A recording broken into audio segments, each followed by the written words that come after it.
make a little paper on the side too. You know what I'm saying? So that's how that happened, and then we just, the rest is history. You know what I'm saying? I ain't gonna talk your head off, but no. I love telling my story because I feel like how thorough it is. You know Yeah. what I'm saying? I got real detail that go with it. Yeah. So that's why I love when people ask me that, where my origin come from.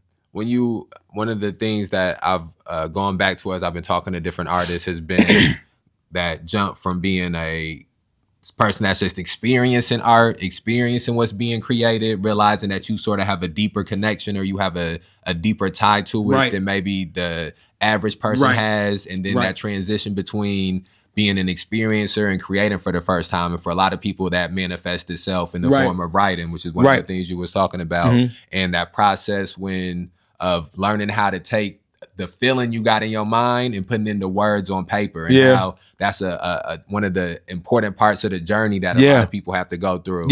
And you go through that to such a certain extent where you get to a place where you rapping the songs out and you rapping certain verses or experimenting with different flows, but you haven't recorded yet. And then you take that next step when you finally have the recording, become a recording artist. And one of the biggest things you have to adjust to is that your voice don't sound like how you thought your voice sounded. You know, you've been spending your whole life thinking your voice sound a certain way, and then you hear it play back to you, and you got to figure out, how do I get comfortable with my voice, and then how do I try to alter my voice to get how I want it to sound across? Figuring out that little space between how do I hear the beat in the headphones and rap it on beat, since it's so much different than hearing it out in space. Oh and being my on God! Beat. And we come from the one take Jake era, right? Yeah. Where you one take. Anytime you go to see, you gotta get it one take, right? Especially when you start learning. Okay, now we spending money. Now we gonna go to see Neil. Oh shoot, it costs more money. So I'm gonna put up 25 because there's 4 of us, so we can get 4 hours.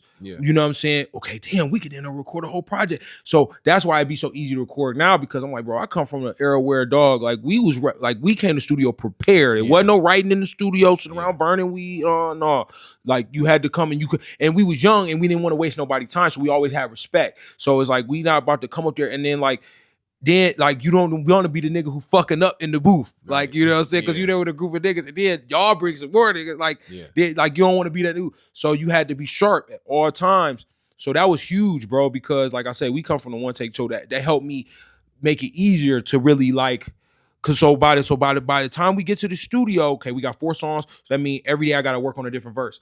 On top of homework, on top of sports, all of this. That's the passion, right? And you practice and practice. So when it's time to shine, baby. So yeah, dog, I like really like putting that in, I think that adds to your value, that adds to your man, what's another word for it? It just adds, it's just another additive to who you are when you really like prepare for this shit. You know what I'm saying? So yeah.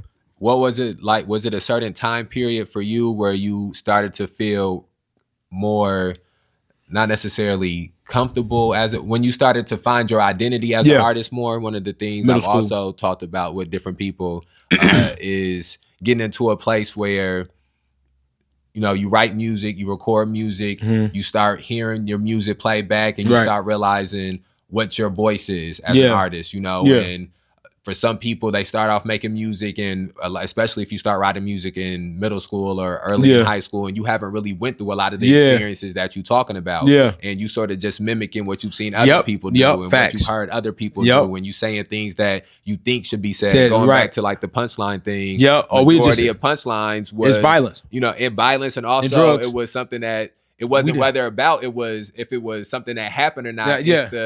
It's how you can play. It's what you can do with the words. It's the taking something that doesn't relate to this and making it relate to that. And people being able to catch it immediately when you do it. Lil Wayne really was one of the people who was the best at how that. could we forget about Wayne? He was the king. Him and Jewels and those guys. Cam and all those guys. And a lot of the way that writing existed in that time period was you had to be immersed, not simply just in hip hop culture, but in pop culture in general. Facts. So, you don't understand in the Wayne's, world. You have to be intelligent to be able to rap and make it sound good. Cause not just in urban culture, but think about it. Like if you make a pie reference with a punchline, you got to know what pie is. You know what I'm saying? Like, so yeah. And a lot of times too, and I think that there's like 2 forms of some of these punchlines for the time period. This sort of form where this is universally will exist, like what you're talking about with the pie thing. And then there's also the kind of punchline that just in this moment it exists. And Wayne had a lot of those with, first thing I always think of is hit you in the head like Vonage. Like the only way you can really understand that line, you had to have been around for the commercial. You know, if you didn't see those commercials and you wasn't around during that time, it's just gonna be a line that go by you, and you know, you're not gonna understand. There'll never be another I can't feel my face Wayne. You know, like not saying from him, but like just from any in general. Like what one of the coldest freestyles was what you know about, like he was really taking people's number one records, and like just rapping the craziest stuff people have ever heard, and how he was doing it, his swag, and great, legendary. And so that's a.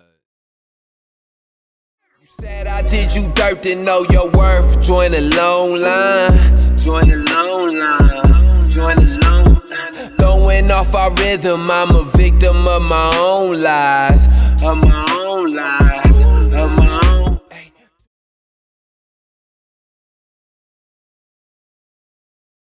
So I might be with my twin.